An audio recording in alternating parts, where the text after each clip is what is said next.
Salam cerdas, salam rahayu buat semuanya, terutama untuk teman-teman yang sudah support dan dukung channel ini tambah sehat, tambah lancar, tambah makmur hidupnya, dan selalu diberkahi oleh alam semesta apapun yang menjadi impian, cita-cita, serta hajat panjenengan semuanya diwujudkan oleh Tuhan semesta alam.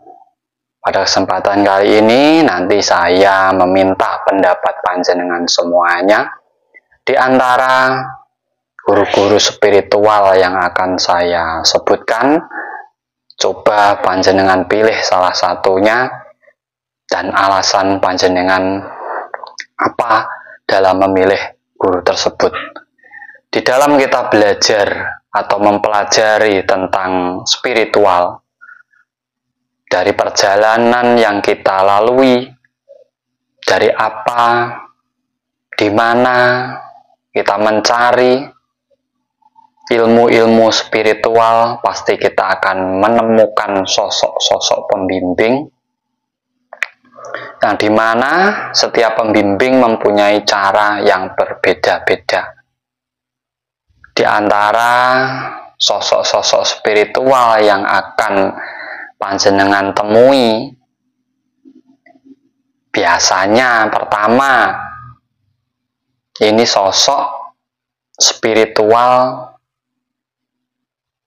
yang selalu berpegang pada ilmu-ilmu sesepuh. Contohnya pakai lalaku, menggunakan mantra. Keilmuannya juga keilmuan lawas atau leluhur dulu.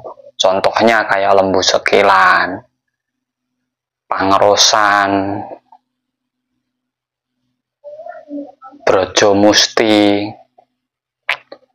Nah, spiritual ini biasanya dia turun-temurun dari gurunya. Jadi di saat gurunya dulu memberi dawuh melakukan ini, dia jalankan, dan akhirnya dia menjadi pembimbing juga sama seperti yang diajarkan oleh gurunya. Jadi tidak dirubah, ya seperti itu apa adanya. Penjelasannya pun juga seperti gurunya. Terkadang guru-guru sepuh dulu itu tidak dijelaskan, pokoknya kamu menjalankan tirakat ini selama sekian hari, mantranya ini, jenis ilmunya ini. Terkadang itu memang tidak dilakukan pembuktian. Itu yang pertama yang kita akan temui di saat kita mencari pembimbing tentang spiritual. Yang kedua, kita akan menemui seorang pembimbing yang konon dia belajar tentang ilmu jeroan.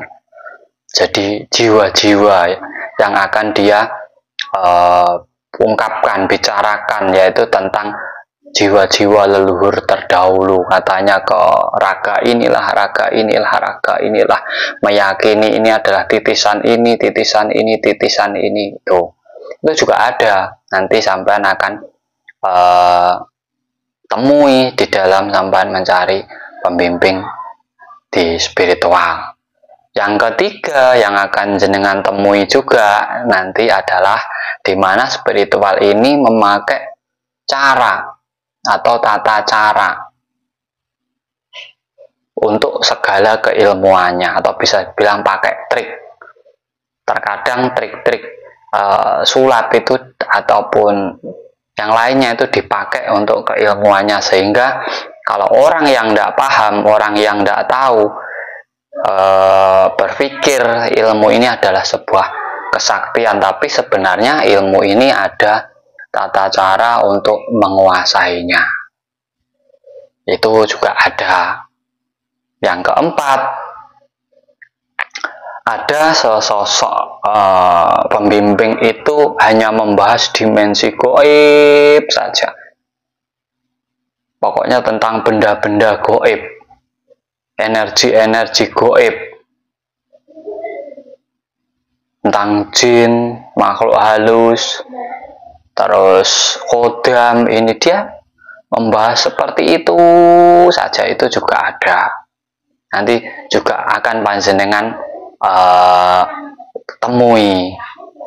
Nanti dia bisa ngeluar masukan jin, bisa berkomunikasi dengan jin dengan dimasukkan raga orang lain, itu juga jenengan nanti akan temui.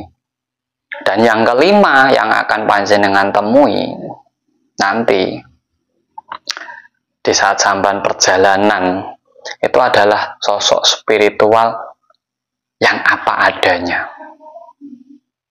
Dia hanya membahas ilmu kehidupan. Biasanya spiritual ini belajar dari laku hidupnya atau belajar dari alam semesta. Jadi setiap yang dia temui itu adalah guru baginya.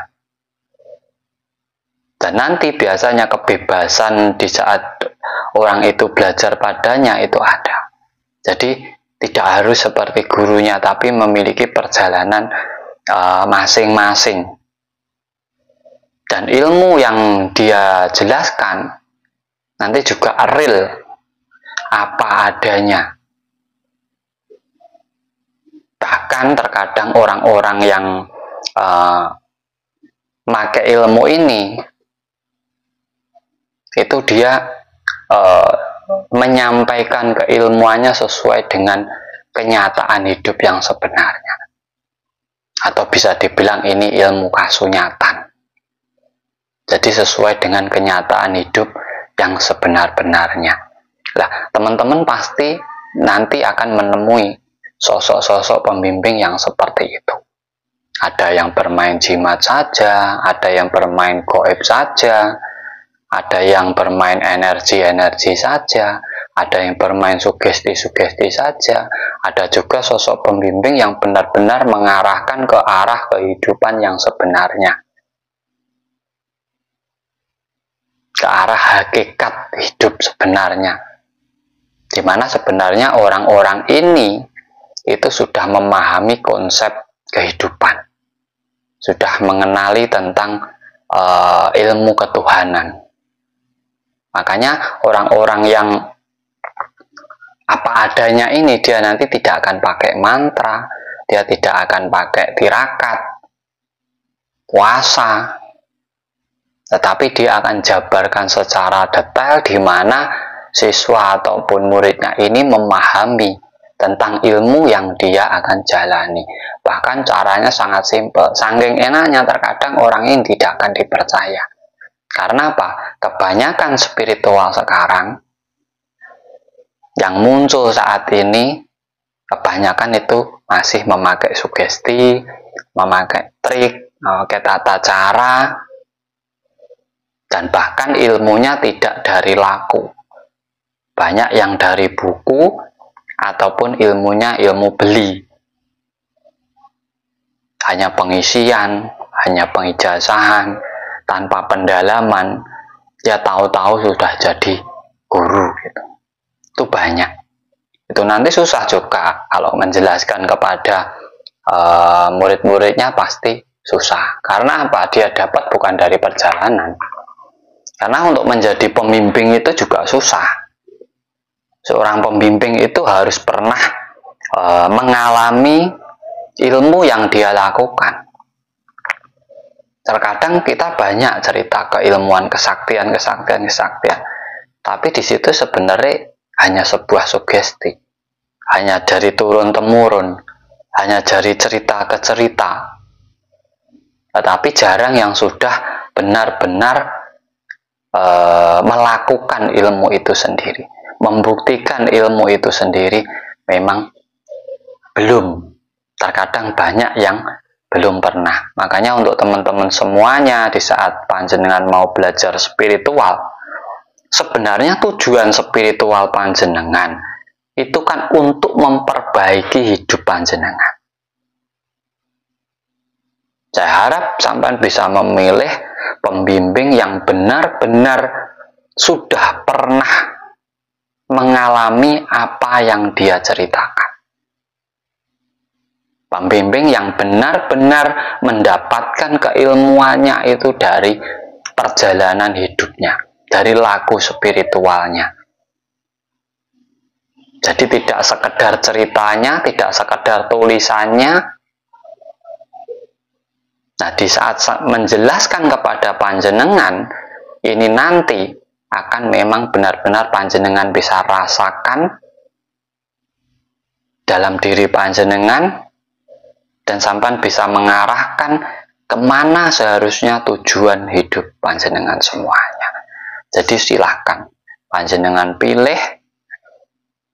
Apabila panjenengan disuruh memilih, apakah hal-hal yang berhubungan dengan kesaktian, hal-hal yang berhubungan dengan kegoiban, atau hal-hal yang berhubungan dengan kesejatian, hakikat hidup yang sebenarnya sebagai makhluk ciptaan Tuhan yang Maha Kuasa. Ini semoga panjenengan bisa menentukan sendiri, karena hidup ini adalah pilihan, semua kembali kepada diri panjenengan masing-masing. Semoga ini bermanfaat buat panjenengan, bisa membuka arah mana spiritual yang harus panjenengan lakukan. Salam Rahayu, Rahayu, Rahayu Sagung Dumadi.